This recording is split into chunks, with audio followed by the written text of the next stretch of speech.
I was going to open this speech with it's lovely to see you on such a lovely Colorado day, but fortunately, if you're here, you know that we are blanketed with snow, and it's still beautiful, so we've got that going for us. So we're going to talk about something I like to call the Numismatic Circus. Before we get into that, this is an old habit of mine from the Army. I like to kind of tell you guys a little bit about me so you know who in the world is talking to you. So again, my name is Russ Bega. I'm a senior numismatist for Farran Zerbe Limited out of Chicago, Illinois. I specialize in early U.S. counterfeit detection and U.S. exonumia. I'm a writer, a researcher, and a YouTuber. You can find a lot of me, you can find me a lot on the Coin Show podcast with Mike Nodelman and Matt Dinger. I publish in the Numismatist as often as I can. I have my BA from Midwestern State University. Hopefully, if my sanity holds out, I will have my MBA from Purdue in 2026. And as was mentioned, I'm a 13-year Army veteran, and I've been a professional numismatist on and off. I worked for Heritage Auction Galleries before, and now I've been with Farran Zerbe in Chicago about going on 3 years now. So I've told you guys that I work at Farran Zerbe Limited. Our store is on 31 North Clark Street in Chicago, and I tell you this because it's kind of a famous store. It was a place called Ben's first. It's been a coin shop since 1945. It was Ben's, then it was Rarecoa, if you guys know who Rarecoa is, and then we took it over in the 80s. Our store is kind of iconic in Chicago, and we get a lot of walk-in traffic. And this story starts with another story briefly. So this story basically goes like this. We get a call from a woman, and she says, I have a large collection I need you to look at. Sure, come on in. Well, she walks in with a suitcase, probably from about the 1940s. She hands me her name, her number on a card, and she says, let me know when you're done. And she walks away. This isn't at all shocking necessarily. It happens. It's a little different, but I go, okay. I take the moldy suitcase to the back room and I open it, and I am greeted with probably one of the finest collections anybody's seen in the last 50 years. Here's what some of we found. So kind of go real quick. This is an 1861 O half dollar, and if you notice, it was in a lovely envelope.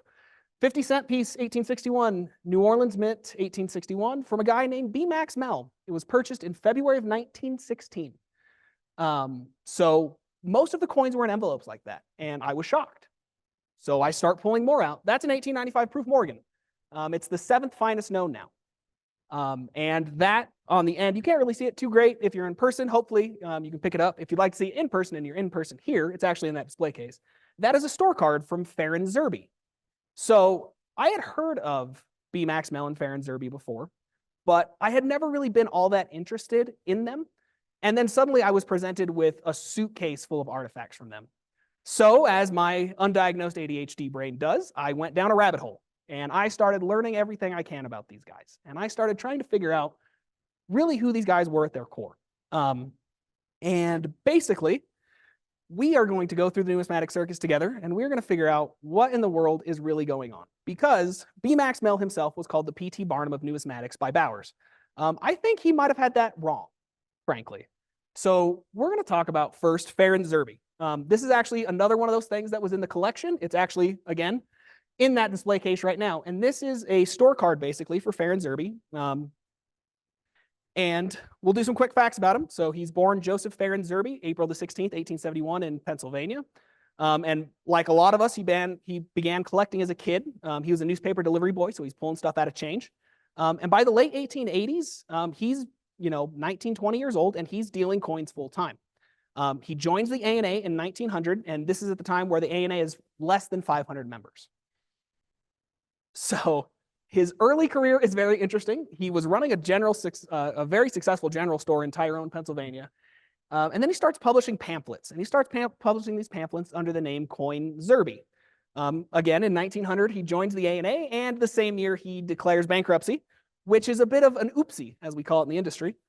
In 1902, he publishes his very first article in the Numismatist. And then through his long career, he publishes well over 100 of them. So he's a very prolific scholar. And in 04, he's elected as an officer, actually, to the A&A. This time period is where he really starts gaining his reputation for being maybe a bit of a showman, maybe being a bit of a huckster. He starts his traveling exhibit, Money of the World. David T. Alexander described Zerbe as an energetic, self-promoting figure whose overall demeanor suggested a carny grifter rather than a distinguished numismatist, which I find very interesting. He gets some of this reputation because most of these coins are his. Some of these other coins are coins that are not necessarily donated, but lent to him so that he can take them across the country. He sets up at banks, he sets up at fairs, all over the place. Allegedly, some of these items never get back to the people that they belong to. And he starts getting a bit of a reputation for that. So we're going to start talking about, before I really talk about more of why he gets this reputation for a huckster, I have to give you some more context. The whole rabbit hole. World's Fairs. World's Fairs first started being held in 1791 in Bohemia. This particular period we're talking about, it's kind of the heyday of the World's Fair, the World's Exposition. They call it kind of the industrialization period. And this takes place from 1851 to about 1938. And this is where you get the World's Fairs that we all know about coming in. So the 1893 World's Fair in Chicago, which is, huge. That's where they introduced the Ferris wheel, ice cream, a bunch of crazy inventions. And then you have the St. Louis World's Fair in 04, which is actually, it's called the St. Louis World's Fair, or more commonly for a lot of us, words escape me. The Lewis and Clark not Lewis and Clark Exposition. Wow, we're gonna move on. 1915, you have the Panama Pacific International Exposition, which is held again to celebrate the reopening of San Francisco after the 06 earthquake and the completion of the Panama Canal. So Farran Zerbe smells blood in the water. So at these shows, at the 1893 World's Fair, that's when we started producing commemorative coins, as we all know. So for the rest of these fairs, legislation's introduced to produce these commemorative coins. And Farran Zerbe, through a whole lot of interesting maneuvering, gets appointed the chief numismatist for the 1904 Louisiana Purchase Exposition. So he is in charge of selling 250,000 gold dollars that were a subsidy. So rather than the government giving a check to the organization to do this expo, they would mint coins, and they would say, here's $250,000 in gold coins. You can sell them for whatever you want. Whatever you get for them, that's your business. So that's how the government is subsidizing these. So Farran Zerbe is now in charge of not only selling the gold dollars, but he's also in charge of selling a whole other kinds of crazy stuff, spoons and anything numismatic. He's got to do it. And the mint actually sets up a press at these events, and so he's selling all this stuff. It doesn't go great because he's a little bit greedy. Zerbe actually urged multiple designs to be made, and he had a really crazy idea. He wanted to do a $1 billion coin. He wanted a $1 billion gold coin at the exposition. Needless to say, the mint said no. But he did get the gold dollars, and he started trying to sell them for $3 a piece, which is 3 times face, which is a lot.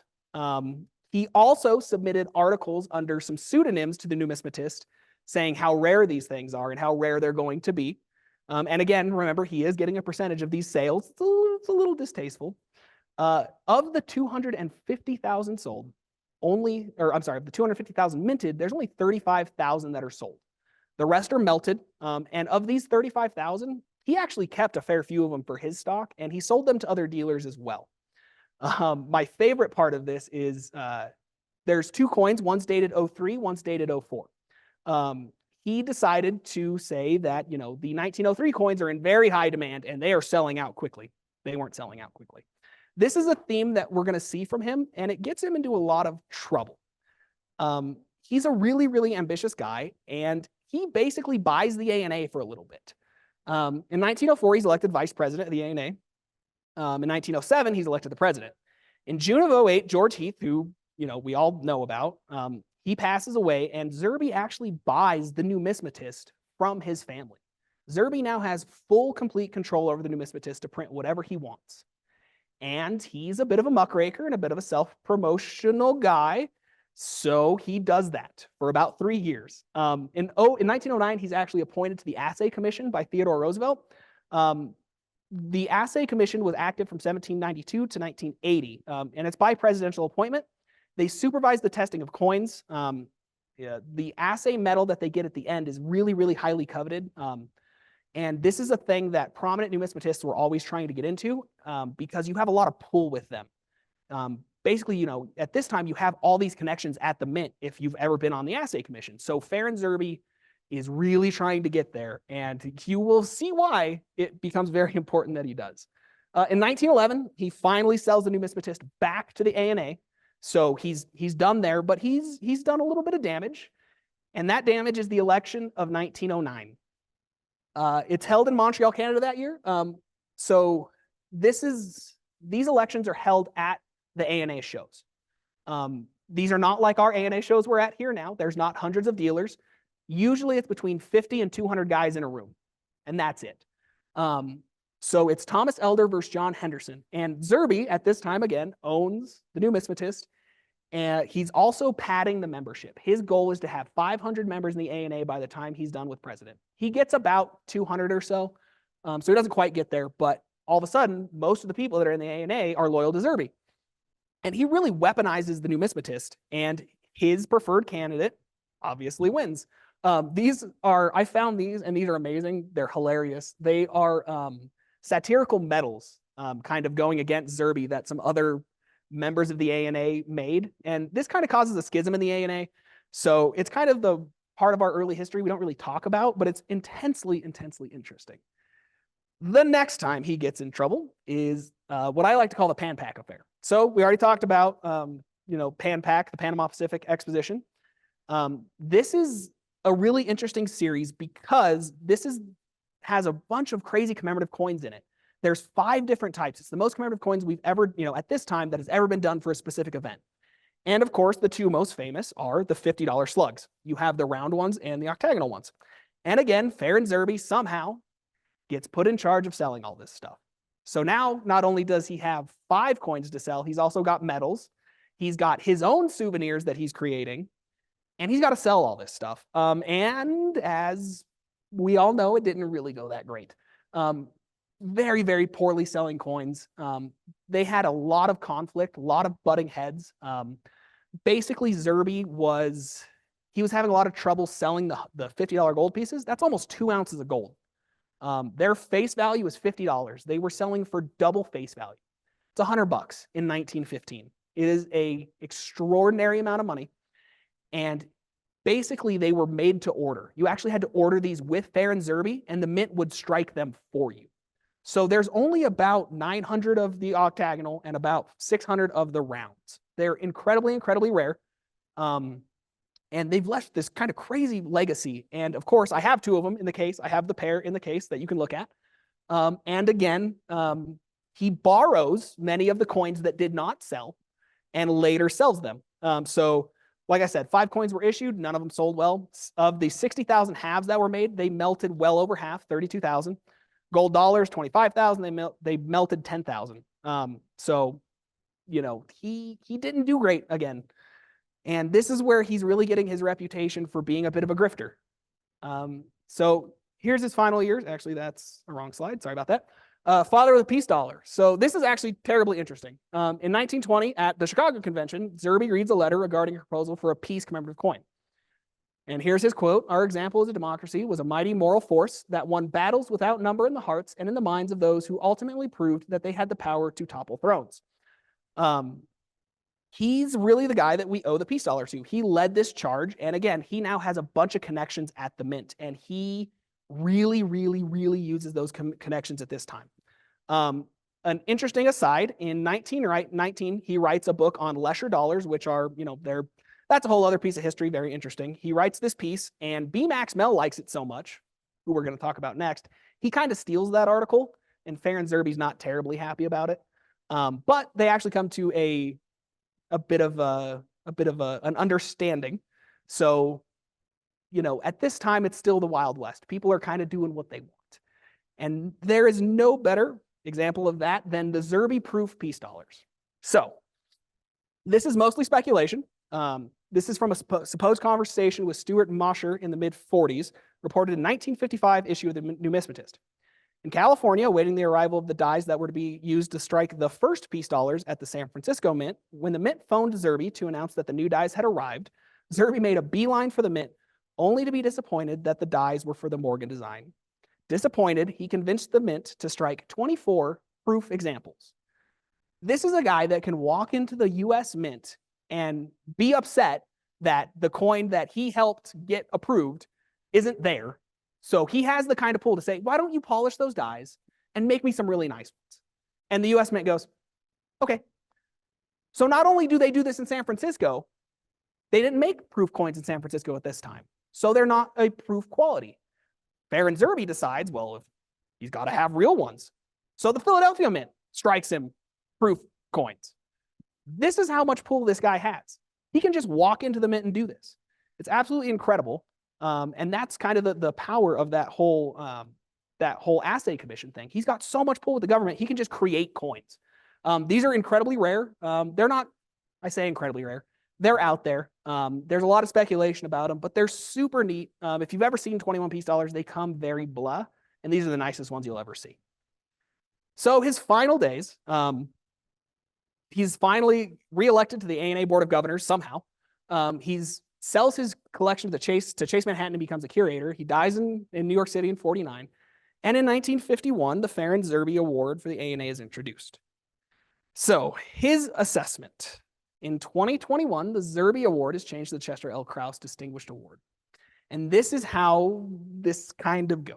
A well-known figure in 20th century numismatics, Joseph Farran Zerbe, served as president from 1907 to 1909. A retrospective look at Zerbe's professional dealings uncovered accusations that he made deeply inflated claims about the future value of the Louisiana Purchase Exposition gold dollars he sold. Complaints of hucksterism and fraud for his creation and sale of coin-like 1904 plated exposition souvenirs. Like I said, he sold a lot of souvenirs. Allegations that he unscrupulously obtained personal ownership of the Numismatist in 1908, purchased the periodical and donated it to the association in 1910, and claims of bribery involving the 1909 ANA election in which Zerbe's friend John M. Henderson was named president.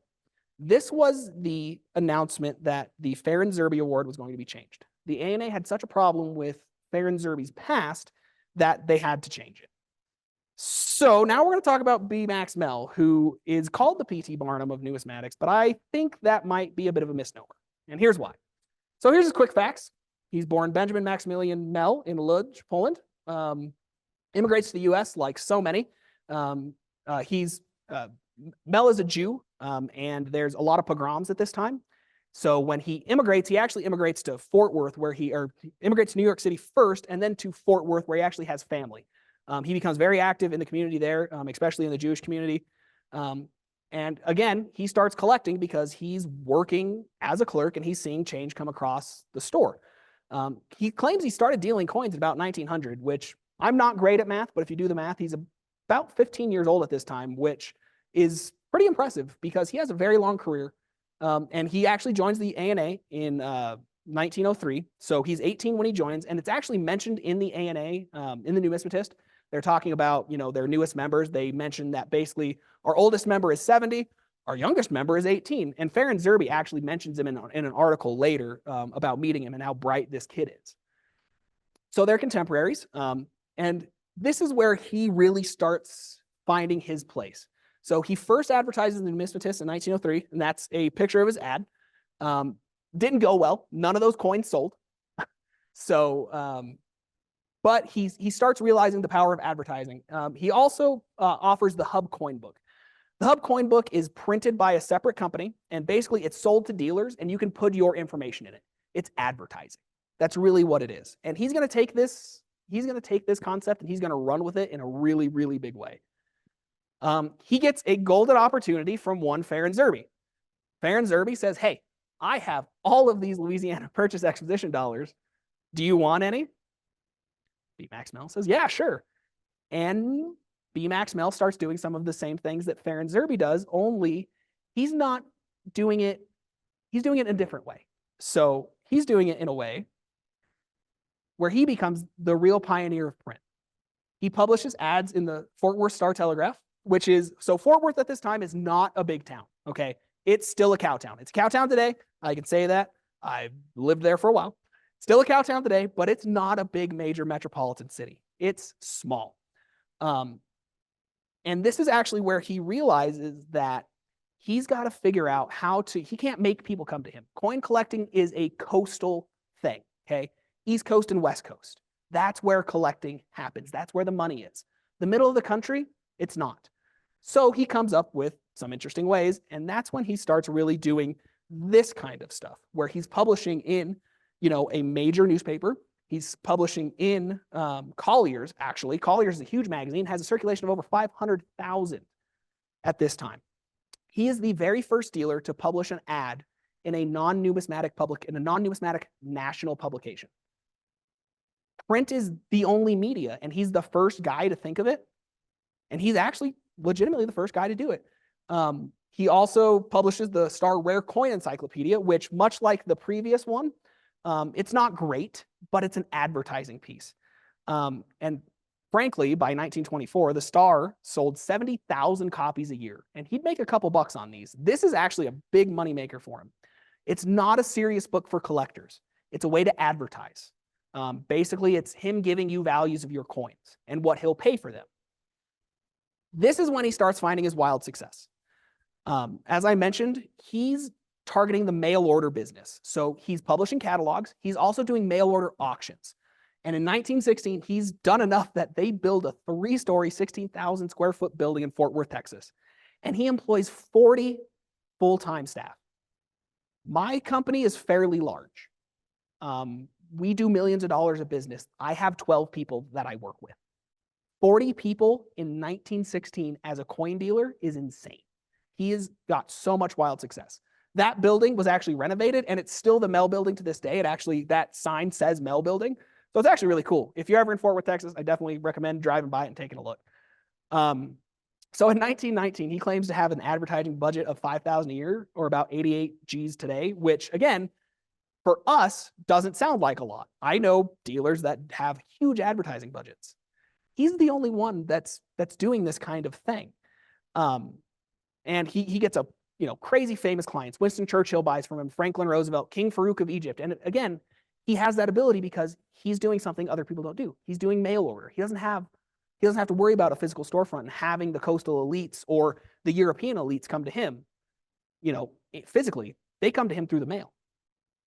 Interestingly, there's an account. I was not really super able to verify this one, but there is an account that says half of the mail of Fort Worth was either going to Mehl or coming from Mehl. They had to have 7 extra delivery people on his route for all of his mail. So here is where I like to think this is where he hits his showman phase. In 1921, he sells his first $1804, which is, of course, a great rarity. He sells 6 of them. He sells one a couple times. He gets in hot water with the USPS a little bit for allegedly maybe some mail fraud. It's swept under the rug. It's fine. It's not a big deal. But in 1924, this pioneer of print finds a new media, a new way to get his message out there, and it's radio. He's the first person to advertise coins on radio.